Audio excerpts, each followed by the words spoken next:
Thank you very much, and good morning. It's a real privilege to be here talking about what I consider to be the most interesting topic in internal medicine, which is acute kidney injury, and hopefully you'll see why. I have no relevant disclosures today. So the goals for the next 25 or so minutes are as follows. I'll introduce you to the terminology we use for acute kidney injury, its definition, review a bit on the epidemiology of AKI, its incidence, mortality, and costs associated with AKI, and then provide you an approach for dealing with the patient with acute kidney injury, and then focus on a few specific clinical scenarios. So let's start with a case. This is a 64-year-old gentleman with hypertension, diabetes, osteoarthritis, and BPH. He presents to the emergency department complaining of nausea and vomiting. His medications were lisinopril, metformin, ibuprofen. On exam, his blood pressure was 100/60, heart rate was 104, respirations 16. Physical examination was relatively unremarkable. His lungs were clear. His cardiovascular exam was normal. He had a soft abdomen and no edema on his lower extremities. His laboratories, however, are quite abnormal. He had hyperkalemia to 5.6, serum bicarbonate of 18, BUN of 84, and a serum creatinine of 3.2 or 283 micromoles per liter. So this gentleman has abnormal kidney function, and he may have acute kidney injury. For those of you who trained before the 1990s, we called this acute renal failure, and then over the last 10 plus years, we've had a change in the terminology to acute kidney injury. And we'll review each of these terms in turn. So acute, of course, means that the condition is happening within hours to days. Kidney was replaced for renal, just because I think it's more familiar sounding. But the real big change in the definition or the terminology was the substitution of the term injury for failure. And that's in recognition of the fact that not all individuals with abnormal GFR or an increase in creatinine have failing kidneys. They could have simply injured kidneys. And it focuses the disease more on organ damage as opposed to functional derangements. So the definition of acute kidney injury it has been quite variable historically. If you look through the earlier literature describing acute kidney injury in hospitalized and non-hospitalized individuals, it's all over the map. There are some definitions that used 50% increases in creatinine, stratified increases, absolute increases based on the baseline, sudden rise of greater than 2 milligrams per deciliter. So there's been a multiplicity of definitions, and that's been a major problem for our field because conducting epidemiology studies, conducting clinical trials was made difficult by the absence of a uniform definition. And there's over 30 definitions that have been used until the last several years, and this is the most recent consensus definition of acute kidney injury by a group of investigators and clinicians called the Kidney Disease International Global Outcomes, or Improving Global Outcomes Consortium. So the definition of acute kidney injury is now an increase in serum creatinine of greater than or equal to 0.3 milligrams per deciliter, or 26.5 micromoles per liter, in 48 hours, or a 50% rise over baseline in 7 days, or, and this is a bit controversial, the presence of oliguria of less than 0.5 milliliters per kilogram per hour for at least 6 hours. So this is a definition that has now been used, if not so much in the clinic or in the hospital, in research. Many trials are using this definition as inclusion criteria or exclusion criteria or endpoints. Clinically, it's not caught on so much, especially this 0.3 rise within 48 hours, which is a pretty small change in kidney function. So that's the new consensus definition, could very well appear on the boards. The reason for actually incorporating that 0.3 threshold are these data that date back from 2005, generated by my friend and colleague Glenn Chertow at Brigham and Women's Hospital when he was here.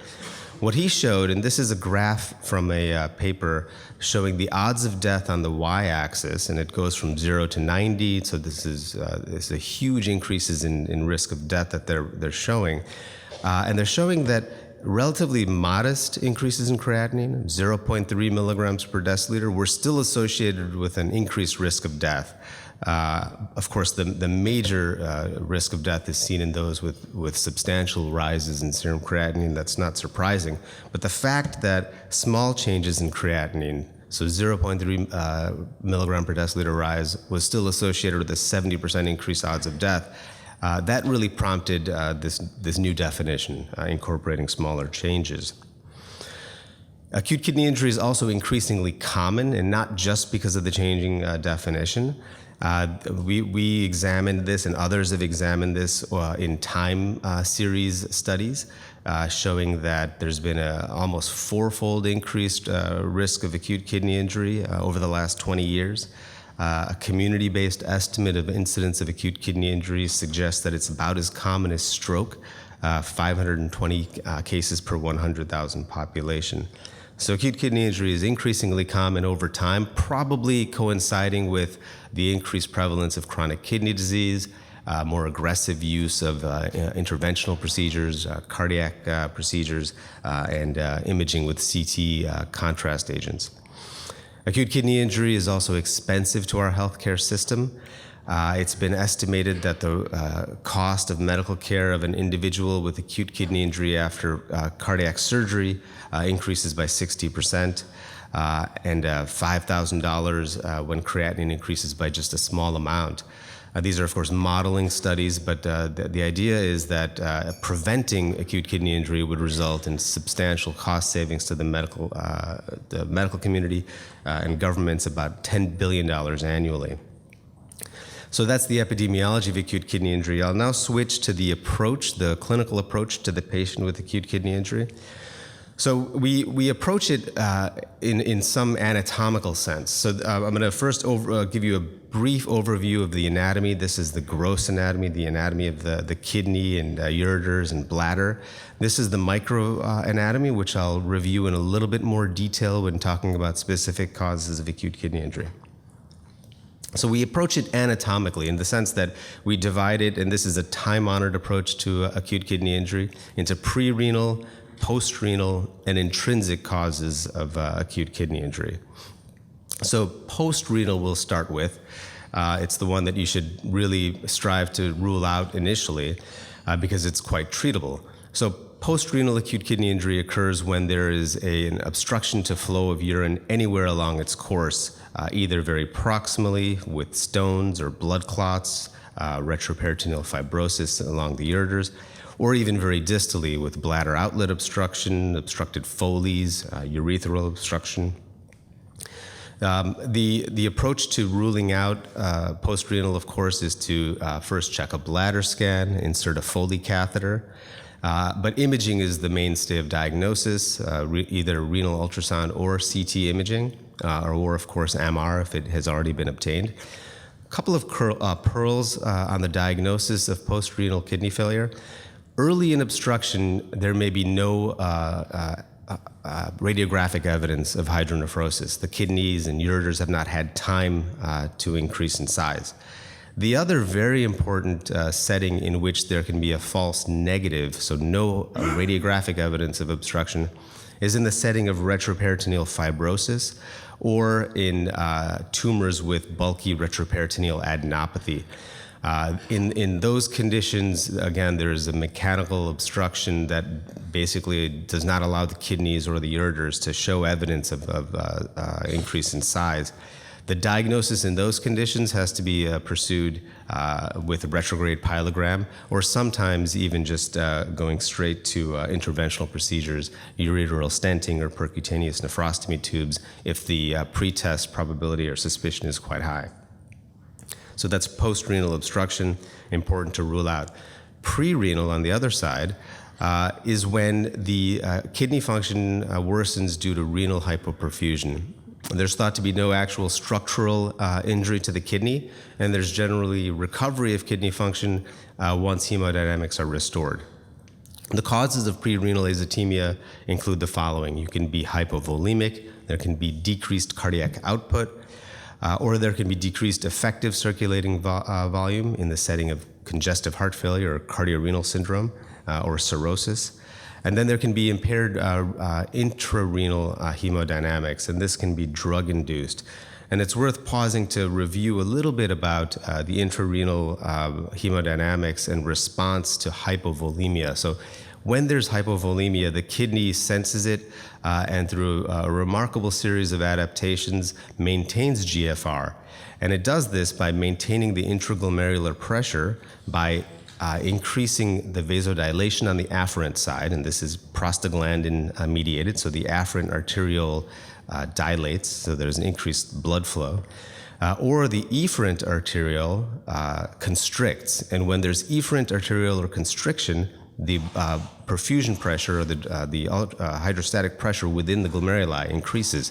And those two compensatory mechanisms work hand in hand to maintain GFR. And the efferent vasoconstriction is angiotensin II mediated. The afferent vasodilation is prostaglandin mediated.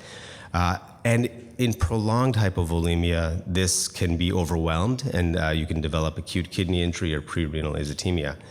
So NSAIDs, the reason that individuals with NSAIDs are prone to developing prerenal AKI is that this afferent vasodilation that's prostaglandin mediated is interfered with. So the NSAIDs work on the afferent side of the glomerulus, and ACE inhibitors and angiotensin receptor blockers mostly on the efferent side. So this angiotensin II mediated efferent vasoconstriction is impaired. You can imagine if you're on both NSAIDs as well as ACE inhibitors or angiotensin receptor blockers, your kidney is extremely vulnerable to prerenal azotemia or hypovolemic AKI. All NSAIDs, including COX-2 inhibitors, can do this, and ACE inhibitors as well as angiotensin receptor blockers can cause prerenal azotemia. Not much difference across medications. So that's prerenal AKI. So now we'll go into intrarenal causes of acute kidney injury, and I'll just review the anatomy real quick. This is the glomerulus, so this is the afferent arteriole that we saw, the efferent arteriole, Bowman's space, and then the proximal followed by the distal tubules and the collecting duct. And so we can approach intrinsic causes of acute kidney injury with a similar anatomical approach by dividing different cases of acute kidney injury into its various compartments. So there can be tubular injury, so acute tubular necrosis can be seen in the setting of ischemia or sepsis or toxin-mediated, for example, rhabdomyolysis or hemolysis. Exogenous toxins from drugs such as contrast media, cisplatin, and gentamicin that can all cause tubular injury, and this is a cross-section of the tubulointerstitium. And if there's injury here within the tubules, there can be obstruction of the tubular lumen and a back increase in pressure that limits glomerular ultrafiltration. Similarly, there can be intratubular obstruction, so in the setting of myeloma proteins that can crystallize, uric acid crystals that can form in hyperuricemia. Tubular injury itself can cause the tubular cells to clog up the tubular lumen. And then certain drugs like acyclovir and methotrexate can also precipitate within the intratubular lumen.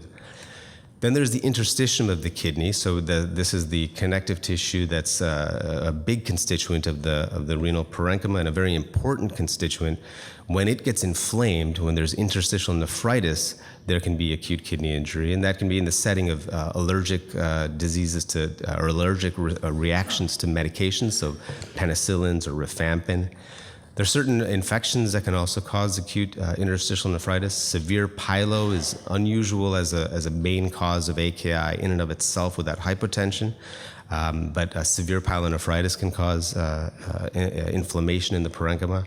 And then Legionella, as well as severe sepsis, is thought to cause an interstitial nephritis.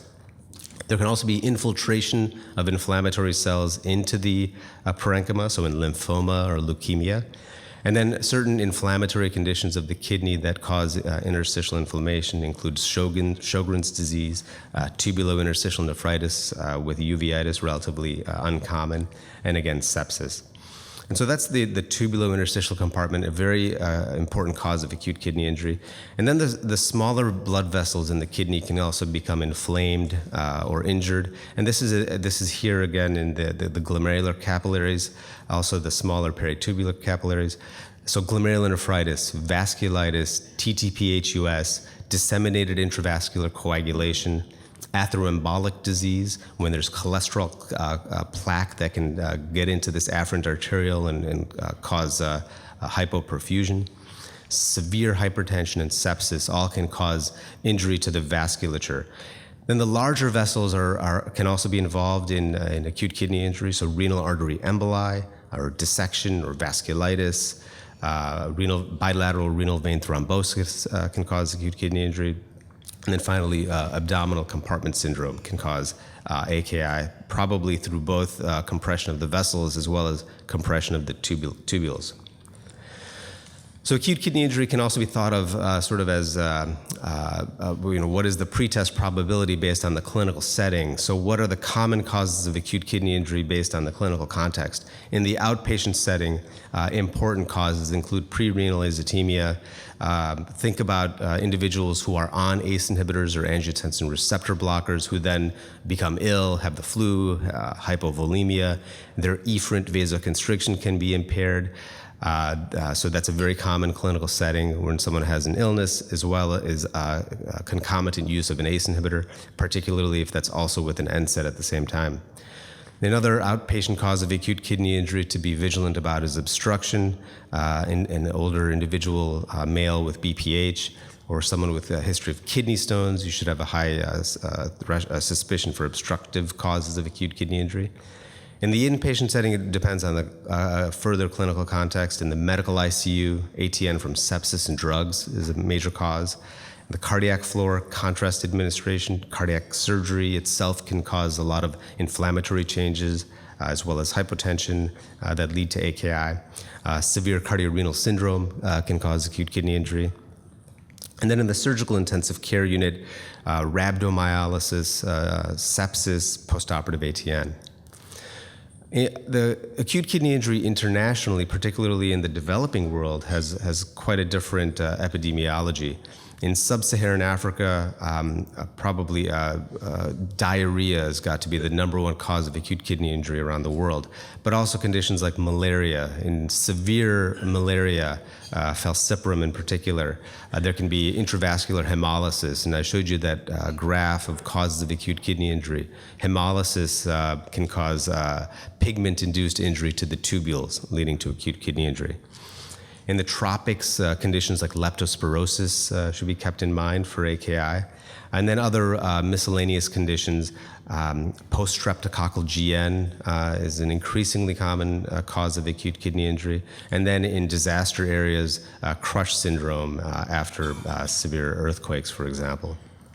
So the diagnostic approach, the first steps, now going back to this individual, remember this was a 64-year-old man who had both hypertension and diabetes.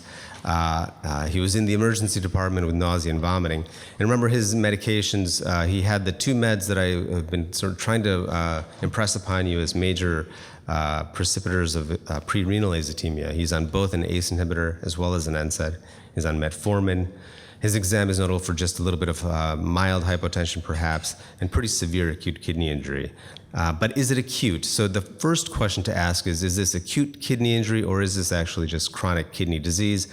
That's easy if you have a baseline serum creatinine available. But if you don't, there are certain clinical clues to the diagnosis of acute versus chronic kidney disease. So the clinical context, of course, but there are certain laboratory findings and imaging findings. If there's long-standing anemia, it's a very non-specific sign, but it can be a clue to the presence of AKI or CKD, but certainly not diagnostic. The one that can be really helpful is the presence of small kidneys on renal ultrasound. If the kidneys are less than 8 centimeters, or if there's increased echogenicity by the report, that can oftentimes be a clue of chronic kidney disease. However, increased echogenicity can be seen in many causes of acute kidney injury as well, particularly in the setting of interstitial nephritis. So this is not at all to be construed as a specific sign of CKD. And the other thing is that there can be AKI on CKD. It's one of the major, probably the dominant risk factor for acute kidney injury is pre-existing chronic kidney disease. So someone could have small kidneys, CKD, as well as a new bump in creatinine. The second question is to risk stratify. How urgent is this case of severe acute kidney injury? The things that get us on the renal consult service awake at night is, of course, hyperkalemia, particularly if the potassium is greater than 6 or if it's rising fast. The most important vital sign that I try to impress upon my fellows in the patient with acute kidney injury is urine output. Anuric acute kidney injury is a completely different beast in terms of how much attention we'll pay to it compared to preserved urine output. Anuric AKI are the patients, if there's a decreasing urine output less than 500 mils per day, where we can really anticipate that if this does not get better, you're going to have problems with volume overload, hyperkalemia. So the urine output at the time of diagnosis is extremely important. Of course, severe hypoxemic respiratory increases the risk of complications in someone who's got acute kidney injury because of volume derangements. And then if there's any suspicion for an intoxication, methanol or ethylene glycol, salicylate ingestion, or lithium overdose, then that's another urgent call to the nephrology colleague because of the possibility of intervening with dialysis. So the physical examination in the individual with acute kidney injury is relatively nonspecific in most cases. Pre-renal AKI, signs of volume depletion, so orthostatic hypotension, tachycardia, decreased skin turgor. Hepatorenal syndrome can be suspected or should be suspected when there's stigmata of liver disease. Cardiorenal syndrome, of course, if there's signs of heart failure. The diagnosis of post-renal AKI is a radiologic diagnosis, but occasionally there can be a palpable bladder. One point to really keep in mind is that a normal urine output does not rule out the presence of obstructive uropathy, and especially as just a contributor to the AKI. You don't have to be completely anuric for your creatinine to start increasing in the setting of obstruction. And the reason for that is to consider the urine output compared to the glomerular filtration rate. So your urine output is about 100 milliliters per hour. Your GFR is about 100 mils per minute, right? So it's about 6,000 mils per hour. So most of the water and salt that's getting into our kidneys is actually being reabsorbed. So you can have a very substantial decrease in the GFR without really impacting your urinary flow rate greatly. So just remember, a normal urine output does not rule out post-renal obstruction. Intrinsic causes of acute kidney injury really depend on the type. Acute tubular necrosis does not have any specific physical exam findings other than volume overload if it's present. Glomerulonephritis you can have stigmata of GN depending on the underlying cause. Vasculitis can present with palpable purpura. Atheroembolic disease, so this is AKI after a cardiac procedure or imaging with contrast where the aorta is manipulated. In atheroembolic disease, you can see livedo reticularis, occasionally blue toes. Interstitial nephritis, acute interstitial nephritis, we're taught that there's a rash and fever that accompanies acute kidney injury and eosinophilia. Just remember that that's a relatively uncommon constellation of findings, that you can have acute interstitial nephritis without fever, without eosinophilia, without rash. And only 10% of cases have this classic presentation.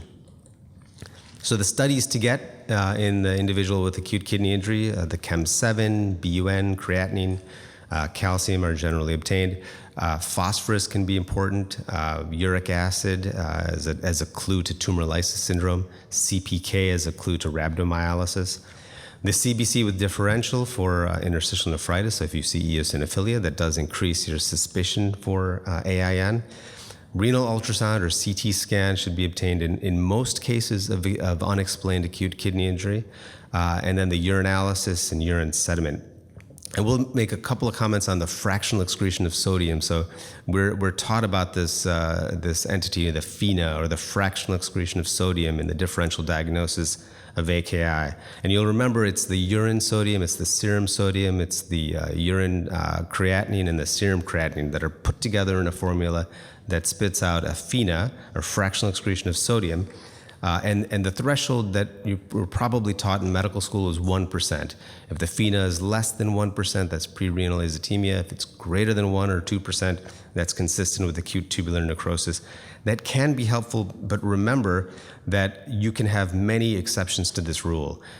You can have acute kidney injury from acute tubular necrosis with a low FeNA, and that can be seen in contrast nephropathy, rhabdomyolysis, early in sepsis, in obstruction, and in acute GN. So the low fractional excretion of sodium that you were taught was synonymous with pre-renal azotemia is actually not. There's so many exceptions to the rule that we shouldn't allow it to confuse our diagnostic approach.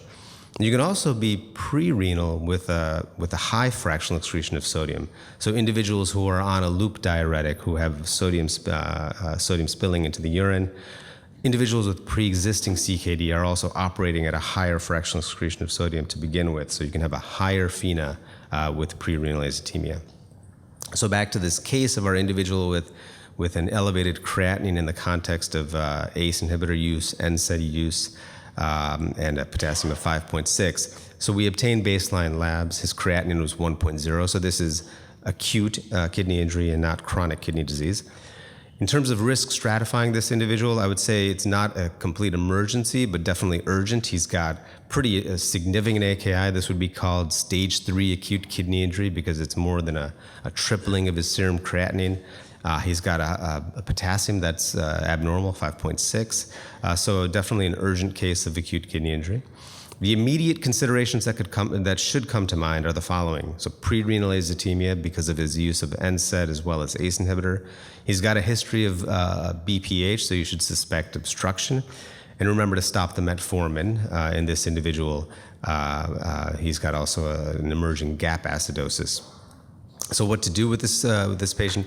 I would first start with a volume challenge. You would discontinue the ACE inhibitor, the NSAID, and then you do further evaluation of the AKI. Imaging to rule out obstruction, laboratory tests to start developing a differential diagnosis. One other point about acute kidney injury that we've begun to learn over the past few years with epidemiology studies is that a case of AKI, like a severe AKI, even if it resolves, years later can predispose to chronic kidney disease. So we've actually started to try to get follow-up of individuals with severe AKI in the renal clinic, particularly if they've had a case of dialysis requiring acute kidney injury. Those patients who have severe AKI that require dialysis have sustained parenchymal injury that can actually lead to chronic scarring that sometimes takes years to manifest.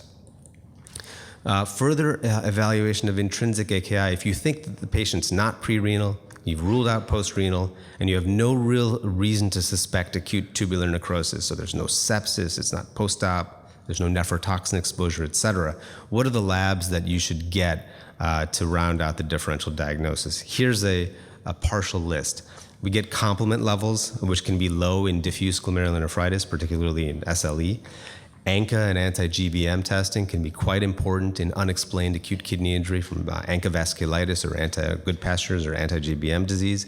And the diagnosis is important because initiation of treatment can preserve kidney function if started early. ANA for lupus, we get LDH and haptoglobin to look into potential causes of pigment nephropathy from hemolysis, for example, or thrombotic microangiopathy. And then kidney biopsy, I think, is ultimately the gold standard for diagnosis. We don't oftentimes do it, but there's an increasing appreciation for the role of kidney biopsy in the setting of unexplained AKI. A couple of patterns of creatinine elevation you should be familiar with. Pre-renal azotemia is when the creatinine increases and then goes back to baseline on its own with a correction of the underlying cause. If there's a rapid rise in creatinine, if the creatinine is increasing by 1 to 2 milligrams per deciliter per day, that can be seen in rhabdomyolysis. It's mostly anecdotal, and it's not related probably to skeletal muscle injury with release of creatinine from the muscle, but clinically we see individuals with rhabdo having a relatively rapid rise in their creatinine. If the creatinine rises within 24 hours, peaks within 3 to 5 days, and then returns to baseline in a week, that's a classic pattern for contrast nephropathy. And contrast nephropathy can typically be non-oliguric. Aminoglycoside antibiotics, which we're using less of, but if you have acute kidney injury in that setting, it can be slow to develop. The creatinine can rise after several days of treatment. The return to baseline, even after discontinuing antibiotics, can also be slow and sometimes not even complete. And individuals with aminoglycoside-induced ATN can be non-oliguric as well. So the major complications of AKI, volume overload, hyperkalemia, metabolic acidosis, which can be both a GAP acidosis as well as a non-GAP acidosis. Severe AKI can present with hypocalcemia, hyperphosphatemia, and then bleeding from uremic platelets, relatively rare, but in severe AKI with extremely high BUNs, you can develop uremic platelets as well as uremic pericarditis. And I mentioned the long-term risk of CKD as well as ESRD after AKI. Prevention of AKI is important. We avoid nephrotoxins. We maintain adequate intravascular volume. There's no evidence for prevention of AKI with N-acetylcysteine based on a large trial recently published in the New England Journal. Really no great evidence for bicarbonate in intravenous fluids. This story keeps changing with the publication of large ICU trials. No benefit for bicarbonate IV fluids in contrast nephropathy, but conflicting data, emerging data, and septic shock that it may be beneficial, particularly in the setting of CKD. We use furosemide to convert oliguric to non-oliguric AKI. But randomized controlled trials have not shown much of a benefit, so we don't use it specifically for treatment, although we do use it to prevent complications. And then treating AKI, improving hemodynamics for pre-renal, relieving obstruction for post-renal. There's no therapy known yet for acute tubular necrosis, particularly dopamine has been used a lot. Really no benefit, and there's actually potential for harm with dopamine for AKI. Interstitial nephritis is treated by withdrawing the drug if it's drug-induced, sometimes steroids. There's conflicting evidence on the use of steroids, but most people will use it for severe acute interstitial nephritis. Acute GN is treated with immunosuppression. It depends on the type. And remember, for scleroderma, renal crisis, this may come up on the boards, you actually use ACE inhibitors because of this extremely high renin-angiotensin state in scleroderma. So ACE inhibitors in the setting of AKI from scleroderma. Dialysis for AKI, remember AEIOU for indication, so acidosis, electrolytes, potassium, ingestions, overload, and uremia. So a couple of take-home points. Acute kidney injury is common, often deadly. We approach it anatomically with pre-renal, intrinsic renal, and post-renal causes. The indications for dialysis are the vowels of the alphabet, A, E, I, O, U. Remember the patterns of creatinine elevation. They're very distinct for pre-renal versus contrast versus rhabdo and versus aminoglycosides. And remember that the fractional excretion of sodium has a lot of exceptions. So let me go over a couple cases, or should we move on? We'll move on. All right, well, thank you very much for your time, and enjoy the rest of the week.